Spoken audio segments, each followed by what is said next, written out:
What on earth is going on? After finishing my business trip, I returned home for the first time in 2 years. Today, Michael should be off work. I was thrilled at the thought of seeing him after such a long time, but the moment I opened the door of the house, a strange smell wafted through, and my excitement instantly calmed down. However, at the same time, an indescribable sense of anxiety overwhelmed me. I felt like something serious had happened. Michael? I called out Michael's name as I searched around the house. But there was no sign of him anywhere. This is the only place left. I took a breath and slowly opened the bedroom door. No, Michael. What is this? Indeed, there was Michael, but he had become completely different from Michael I knew. My name is Sandra Brown. I am 32 years old. After graduating from college, I left my hometown and got a job as a sales employee at an advertising company. Honestly, I had never dreamt of the industry since I was young. However, a lecture I attended at my college sparked my interest in advertising. How to create ads that attract people? What elements should be included to make an advertisement appealing? Before I knew it, I was completely engrossed in advertising and design. As I was preparing for job hunting, it was natural for me to delve into studying for a career in the advertising industry. As a result, I successfully got a job at the company I aimed for. I still remember how happy I was. It was sad to have to leave my hometown, but my heart was thrilled to have grasped my dream. However, once I joined the company, I realized it was much harder than I thought. Of course, I wasn't underestimating it. Still, reality and imagination were indeed different. I have to visit clients, make materials, find new clients, and more. There were many fun moments, but the frequent overtime, working on weekends, and business trips were tough. The kindness of all my colleagues was my salvation. Eventually, I started to wonder if this was really what I wanted to do. But then, a supportive presence appeared in my life. It was about 2 years after I started working. I attended a drinking party invited by a colleague, but feeling out of place, I was drinking quietly by myself when a man approached me. Are you okay, being alone like this? Yes, I'm fine. That man was Michael, who would later become my husband. He seemed to have noticed me drinking alone and come and talk to me. You seemed a bit lonely. Would you like to join me for a drink? Absolutely. At my response, he smiled kindly. As we talked, I found out that he also worked in sales. From then on, we hit it off, often venting about work. We quickly exchanged contact information to arrange a dinner together. I never imagined getting along with someone of the opposite sex at a casual drinking party. I still think it's a miracle that I met my future husband. A week later, it was the day for Michael and I to meet. Honestly, I felt a bit down. After all, that was just a booze-fueled occasion. Things just seemed to work out with the help of alcohol. But will it work if we meet in sober conditions today? With some trepidation, I met up with Michael. We entered the restaurant he had reserved. In the end, my fears were unfounded, and I had a great time with him. He was a real gentleman, interesting to talk to. He really seemed like the ideal man. Sandra, you're such a wonderful person. Oh, stop. Wonderful is an overstatement. He would give compliments that most people wouldn't say outright, seemingly without a second thought. Gradually, I found myself thinking about him more and more. Afterward, Michael and I started seeing each other frequently, and on our third date, he confessed his feelings, and we became a couple. The time I spent with him was truly blissful. Thanks to him, I managed to get through the tough times at work. Are you okay? Not too tired? Yeah, I'm good. I tried not to show my fatigue in front of him, but it seems he always understood. He always cared and would hug me gently each time. 2 years of such life had passed. Michael finally proposed. Of course, I accepted the proposal, and we became husband and wife. I will definitely make you happy. I can never forget Michael's smiling face as he said that. After that, we completed the formal greetings with each other's families and registered our marriage. The first time I met my Margaret, during the greetings, she was so kind, and I felt relieved. It turned out that my Phil had already passed away.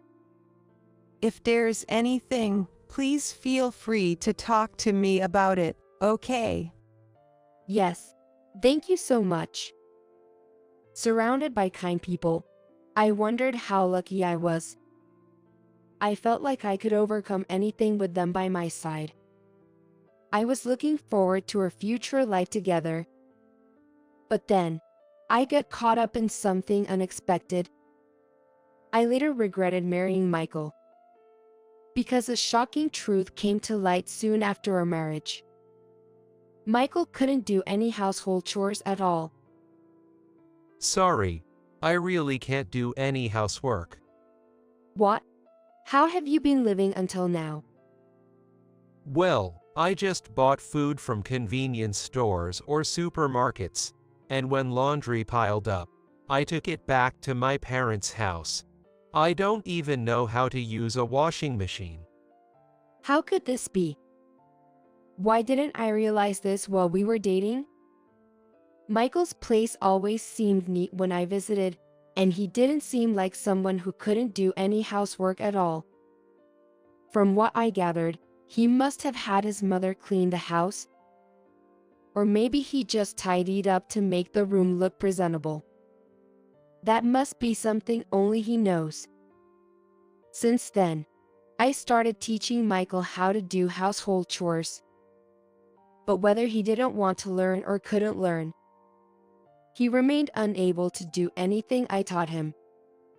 Eventually, I gave up teaching him and took on all the household duties myself.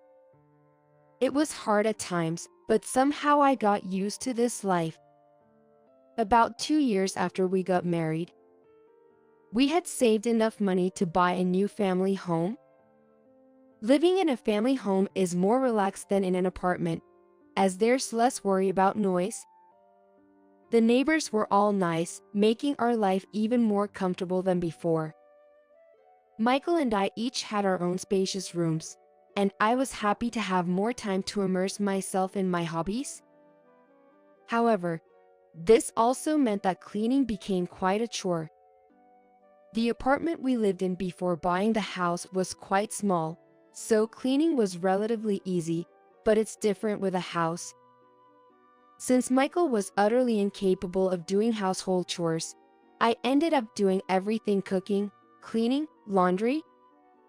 Even after getting a house, I was still in charge of all the household chores. Michael seemed to have given up on learning chores, and no matter how busy I was with work or household tasks, he never helped. Perhaps it was after buying the house, I began to notice something off about Michael. He seemed distant, or something like that. He didn't pay much attention to me anymore. Even when I spoke to him, his responses were curt, and it seemed like he was coming home later and later. Well, we had been married for a few years, so maybe it was normal. Still, I couldn't help feeling lonely. Hey, what time will you be coming home today? I don't know. Okay. Oh, Here's your lunch. Thanks. More than anger, I felt sadness and anxiety swirling inside me. Had I unknowingly done something to make Michael dislike me? But no matter how much I thought about it, I couldn't pinpoint anything. Well, he hadn't complained about anything to me, so maybe I shouldn't worry too much. Eventually, I began to think that this was just his true nature. That was the easiest way for me to make sense of it. It would be different if he complained about the food being bad or the house being untidy. There were several other troubling things about him. He would come home late without telling me what time. He often left his lunch I made in the morning and messed up the room even though he knew I would be cleaning. I often found his laundry scattered around his room. At first, I thought he must be tired and didn't reprimand him much. But no matter how many days passed, he didn't change his behavior. Seeing this, I finally lost my patience and confronted him. Hey, can you please be more considerate? It seems like you just scatter things around, thinking I'll clean up. I work just like you, managing the household chores is hard enough already. Can't you be a little more considerate of me? Huh. Are you saying I don't care about you? Yes, that's exactly what I'm saying. If you really cared, you'd take care of your own things more. And the last time I went into your room to clean, it was so messy. How can you even sleep there? Despite saying you're coming home late, you hardly tell me exactly when. Don't you think something's off? I let out all the frustrations I had been holding in at him. But he wouldn't really listen to what I was saying. I'm tired too. You're going to clean up anyway, right? And I told you I'd be late, so it should be fine. You're just too fussy. Fussy, am I? Ultimately, Michael never really listened to what I had to say. From that day on, he became even more distant towards me.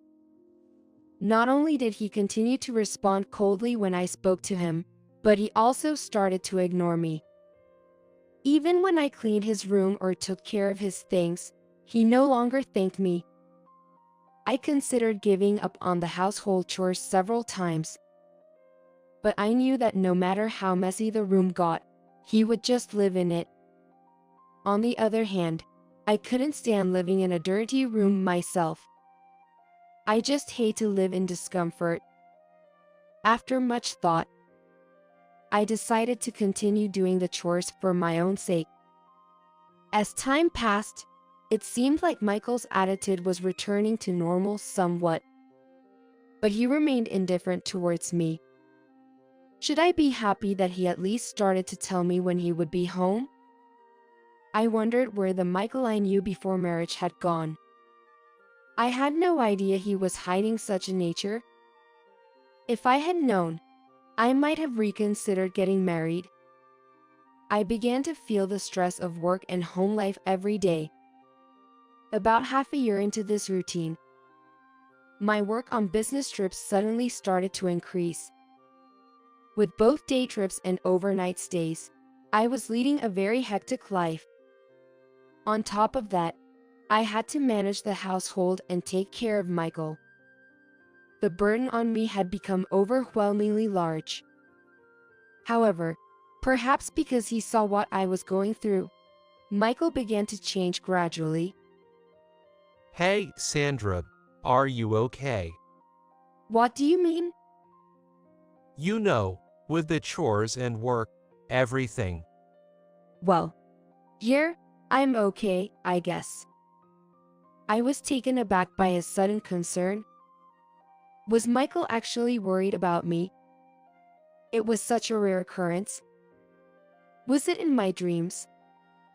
Afterward, Michael continued to show concern for me. Have you been on business trips a lot recently? Are you okay? Yeah, I'm okay. It's tough, but at least the pay is good. I see. I'm glad you're okay if you say so. He was hiding something, or if he was genuinely concerned. I had my doubts, but despite everything, he seemed to be genuinely concerned about me. Just knowing that made me feel happy. But Michael's late returns remained unchanged. Hey, why are there so many nights you come home late? Is it really that often? I have a lot going on, like overtime and socializing with my boss. I see. Indeed, his pay stubs showed overtime pay. And I could understand the socializing part. Still, it seemed excessive. I even wondered if Michael might be cheating. I had thought about that. However, I just couldn't see him as that type of person. I still believed in him somewhere deep down. I couldn't understand why I was so convinced he would never cheat. Even as my business trips increased, Michael made no effort to do household chores. Incapable of even heating up a ready-made curry, he resorted to convenience store meals or eating out. When I was away on long business trips, he would even ask his mother to come over to our house. I had hoped he would learn to manage himself, but he seemed to have no intention of doing so. It was more reassuring to have his mother over than to let him mess up the house. But that, undoubtedly, increased her burden. I'm really sorry for the trouble my frequent business trips have caused. It's okay, Sandra. You haven't done anything wrong, but sooner or later, we need to teach that boy how to take care of the house. I'm worried about the future. Well, I can teach him household chores anytime. You're right. I'm sorry. I'll talk to him too. Really, thank you. Margaret spoke kindly, but her tone seemed a bit cold. Of course, Michael was unaware of such a conversation between me and his mother. He just lay on the sofa, watching TV as usual, This show is so funny. oblivious to my presence in the kitchen. He started talking to me. What show? Oh, sorry. Are you washing the dishes? He said sorry but didn't seem to feel guilty. At first, I was angry at him for this, but I've gotten used to it now. It's sad when I think about it. However, the day was coming when this routine would end. One day, I was offered an opportunity for an overseas business trip. It was a stressful job, but fulfilling. I could have declined, but I decided to take it. The trip would last 2 years. During that time, Michael could go back to his parents' house or try to manage the household chores himself. That night, when I discussed the trip with him, he was surprised. Are you going to be on the business trip for that long? Yo, that's right. I could have declined, but I wanted to challenge myself. I know it's going to be a burden on you during this time. Not seeing each other for a while was certain. I would have been happy if he felt even a little lonely, but it didn't seem like he had those feelings much. I got it. Good luck. I'll try to manage things on my own. He said that with a big smile. Are you sure you'll be okay? Yay, don't worry. His reaction made it seem like he couldn't wait for me to leave. Months after the overseas business trip was announced, the day to depart finally arrived. Are you really okay with this? Yo, don't worry. If anything happens, I'll just ask my mom for help. I see. Anyway, are you on time? Oh, I might be running late. I'm heading out now. Michael seemed eager for me to leave, probably wanting some space to himself. Honestly, it was infuriating, but there was no time to complain. I sincerely said goodbye to him and left the house. For the next 2 years, I worked overseas. There were many challenges, but it was an enjoyable life. This experience has become nourishment for my life. I was certain of it. While overseas, I kept in touch with Michael regularly. I was relieved to hear that he was able to live with the help of his mother. Initially, we mostly talked on the phone, but gradually shifted to text messages. From the messages, I could tell he was doing good, so I wasn't too worried. 2 years later, my business trip ended, and the day to return home arrived. I was somewhat excited to see Michael face to face after such a long time. My steps were light. He would be home, taking the day off as usual. I wanted to ask about his life while I was away and share my experiences abroad. Excited, I unlocked the front door.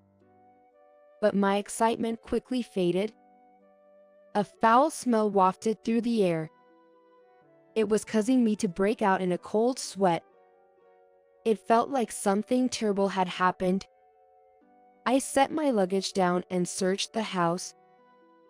Where was the source of the smell? Where was Michael? My hands were shaking uncontrollably as I opened the door to the room. I checked each room one by one, and finally, I opened the door to Michael's bedroom. What is this? I couldn't believe my eyes. What on earth is going on? There was Michael, mummified. I couldn't comprehend what was happening in front of me. I need to call the police. I quickly grabbed my phone and called the police. Within minutes, officers arrived at the house. As the investigation progressed, I, being the first to discover the scene, was questioned. I had been messaging with someone up until just before the end of my trip, feeling suspicion that someone else was involved. I've been on my business trip for about 2 years. When I came back, I found it like this. A business trip, I see. If you find the business trip dubious, you can check with my company. I just got back, so I can show evidence like my plane ticket. May we see that, please? I complied with the officer's request, providing contact information for my company and evidence like my plane ticket. As a result, my suspicions were cleared. However, that raised more questions. Who had been replying to my messages? It was strange that Michael hadn't sought help until his death. And someone from work should have visited the house before it got to this point. I discussed these points with the police and showed them the messages as evidence. Indeed. You've been communicating with him until recently. What does this mean? The more I fought, the more baffling everything seemed. The officers seemed suspicious and decided to conduct a thorough investigation. After initial conversation, I remembered my mill, Margaret. I spoke to the police before contacting her immediately. Margaret. Actually. What, Michael? As I explained the situation, she's voice trembled. Is that true? Tell me. Yes. The police are here investigating right now. All right, I'm coming over now, she said and hung up. Given the close proximity of our homes, she arrived at my house in about 10 minutes. Michael. Ma'am, please calm down. How can I be calm? My son is dead. She tried to push past the police to get to Michael. Understandably, losing one's own son would be deeply saddening. I could comprehend even without children of my own. Sandra, when did you find him? Just now. I just got back and then. That's terrible. Her eyes were filled with sorrow. Later, the police explained what would happen next. Throughout the conversation, Margaret held my hand tightly, staying close to me, her body shaking. A few days later, the police shared the results of their inquiries. It appeared that during my absence, a woman other than Margaret had been coming in and out of the house. Just from hearing about her, it's clear that the woman seems suspicious. Upon asking for her description, it turned out to be a woman I didn't know. To begin with, I didn't know any woman who would visit our home like that. Fortunately, Michael hadn't locked his phone, so after speaking with the police, I checked it immediately. A woman's name caught my eye: Patricia Russell. The messages made it clear she was a work contact, but I couldn't shake the feeling that their relationship went beyond just that. Meetups, movies, drinks. From what I could gather, it seemed that Michael and Patricia were having an affair. As I went through the messages, words like hotel and date were scattered throughout the messages. It turned out she had been visiting our home and taking care of him while I was away. This can't be. Did you find something? Well, I told the officer about the existence of Patricia and expressed my suspicion that she was definitely the woman who had been coming and going from our house. The officer reviewed the messages and agreed with my assessment. Later, they decided to contact her directly to gather more information. A few days later, the police contacted me again. Apparently, Patricia expressed a desire to meet with me. Despite having had an affair, she dared to request a meeting with me, Michael's wife. Feeling overwhelmed by the recent events, such thoughts crossed my mind. According to the police, she was not involved in the main incident. That only deepened my curiosity about who had been messaging me.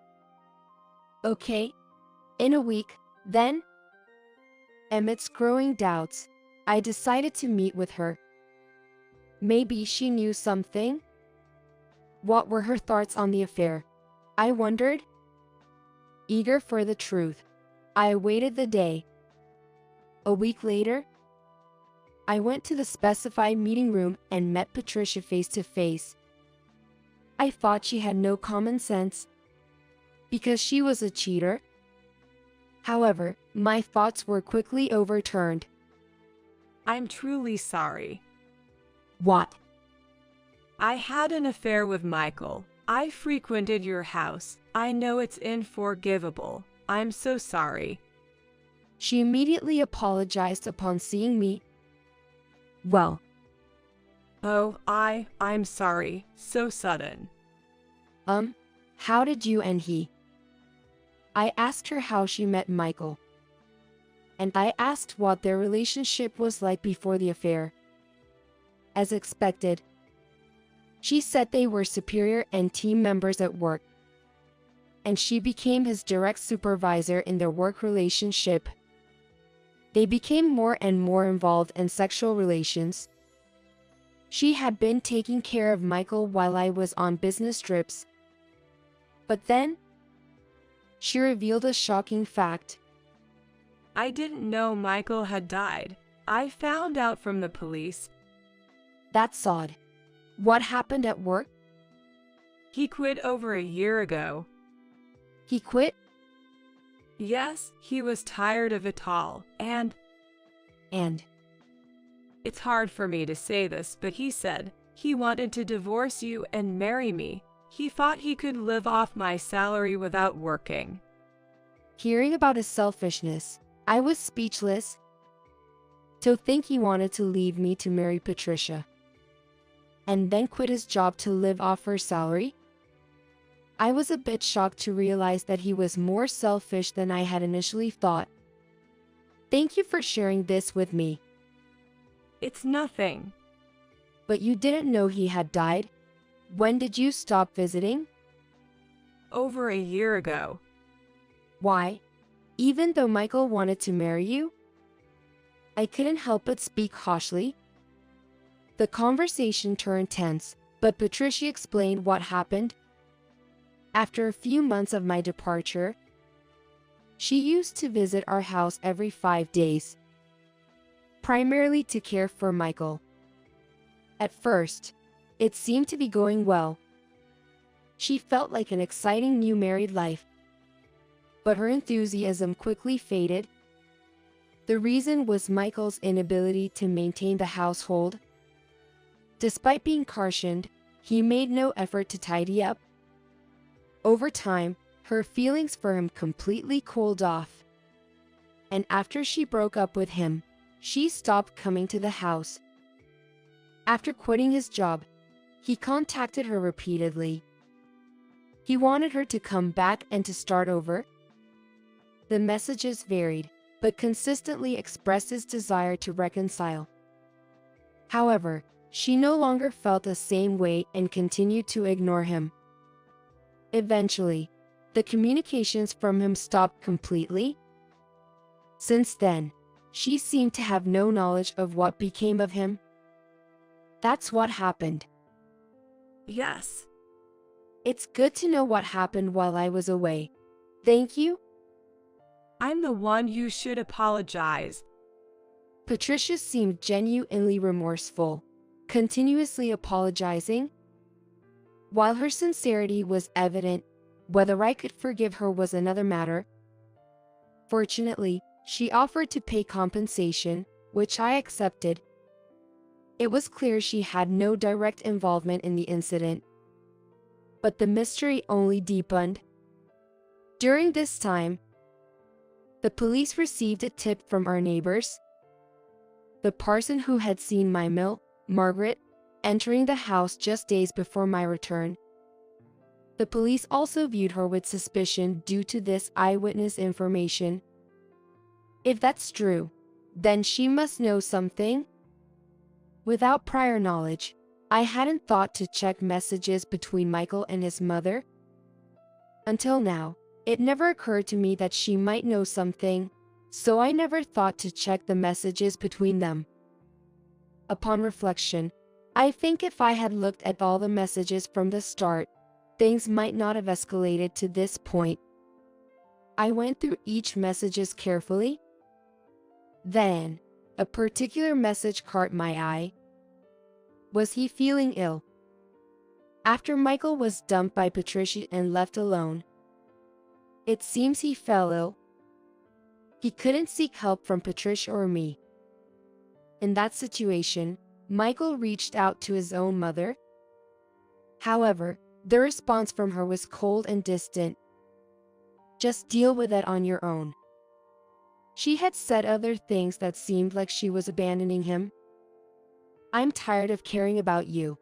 Whatever happens to you doesn't matter to me. It was hard to believe that his mother, who seemed to adore Michael so much and grieved his death more than anyone, would say such things. But looking at the messages, it was clear she was involved somehow. Reading those messages from her confirmed my suspicions. After submitting the messages from the smartphone to the police, they decided to summon her for questioning. The police contacted her, and it was arranged for us to speak at the police station on a later date. I was allowed to be present, so I decided to attend. On the day of the meeting, Margaret arrived at the police station looking somewhat irritable. Hasn't the culprit been caught? What about that woman who was taking care of Michael? Please, calm down. After being admonished by the officer, she crossed her legs and glared at us. The police then relayed information from neighbors about her frequent visits to the house and the messages I had seen. The neighbors saw me. That's no proof. She's much more suspicious than I am. But you were seen entering and leaving the house recently, right? Where's the proof? It's not just about proof. We've heard from several neighbors, not just one. How do you explain that? She seemed very agitated. She was breathing heavily and snapping at the police officer. Watching this, I became even more suspicious of her. Margaret, do you really know nothing? I don't know anything. Is that true? How long were you visiting the house? I don't remember. What about the neighbors' statements? Are you suggesting the police are lying, or that the neighbors have conspired against you? Yes, it is. But think about it. There's no reason for them to go out of their way to frame you like this. Unless, do you have any reason to believe they would do such a thing? Despite the clear suspicion, she kept insisting she knew nothing. Even though there are witnesses, she was stubborn. Her attitude infuriated me, and I pressed her further. Initially, she insisted on her innocence, but eventually, she seemed to resign and revealed a shocking truth. Yes, it was me. I abandoned Michael. Are you happy now?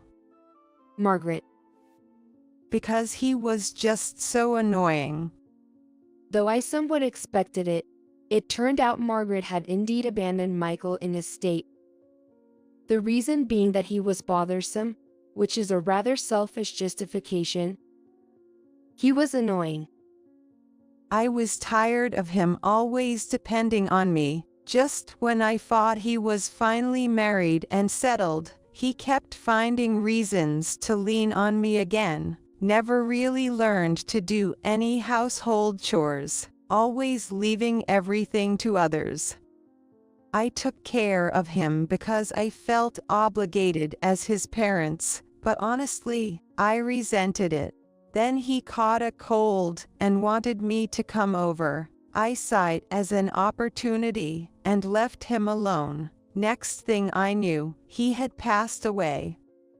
She spoke dispassionately about her feelings towards Michael. However, her feelings were not the kind a parent should have for their child. They were distorted emotions.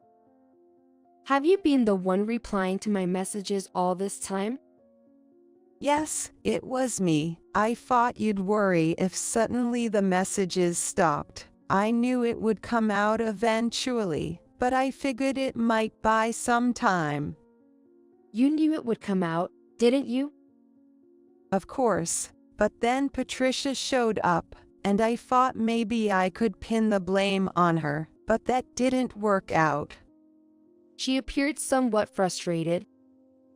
It was unbelievable that she could have abandoned him. While I was shocked, I remembered her words before my trip. He needs to learn to do chores soon, or I'm worried about the future. Perhaps she had already disliked him from that time. Thinking this made me feel helpless. To shift the blame like that.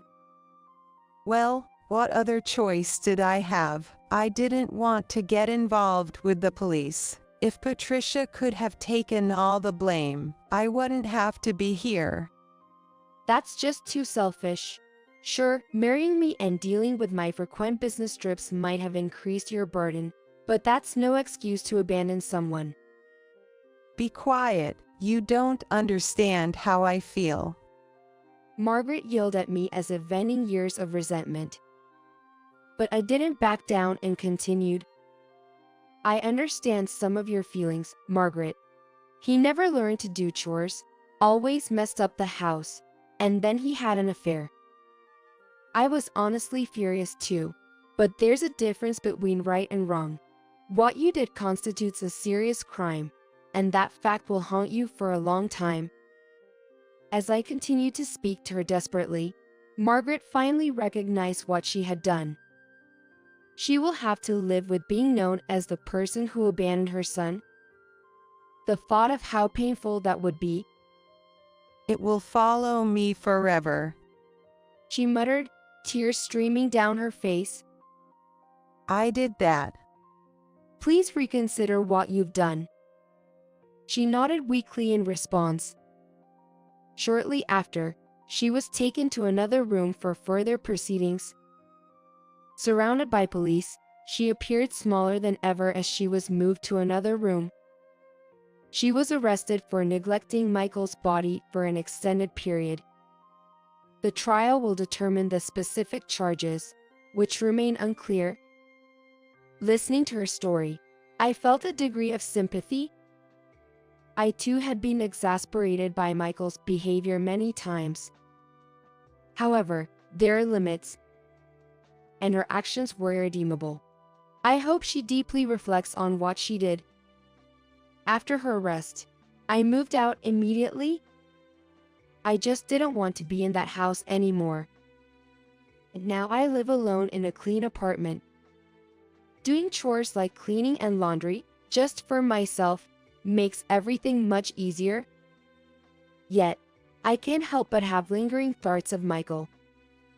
If this had been a divorce, it might have felt refreshing, but I never expected to part ways like this. Losing my husband this way made me realize I did love him. To distract from these overwhelming feelings, I immerse myself in work each day,